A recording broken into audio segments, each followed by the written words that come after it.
औज़ु बिल्लाहि मिनश्शैतानिर्रजीम बिस्मिल्लाहिर्रहमानिर्रहीम।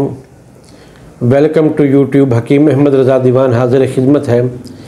आज जो मैं नुस्खा लेके आया हूँ वो ऐसे अशख़ास के लिए है जिनको दिमागी कमज़ोरी जो होती है वो अमूमन हो जाती है और उनका मादा तौलीद पतला होता है, यानी कि मादा उनका इंतहाई पतला होता है। जब वो औरत के नज़दीक जाते हैं तो उनका अंजाल जो है वो जल्दी हो जाता है, या बाज़ दफ़ा ऐसा होता है कि वो दखूल भी नहीं कर सकते।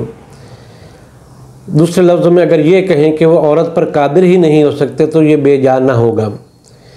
मादा तौलीद उनका इंतहाई पतला होता है, अंजाल के वक्त लज्जत नहीं होती, दिमाग उनका इंतहाई कमज़ोर होता है, नफ्सियाती मरीज़ होते हैं एक किस्म के।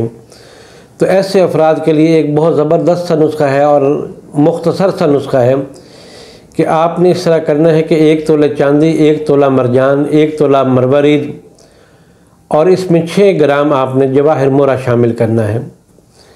इनको आप 3 दिन कामिल अर्के गुलाब से खरल करेंगे और खरल करने के बाद आप इसकी 4 चावल की खुराक जो है वो सुबह निहार मक्खन या मलाई में रख कर लेंगे।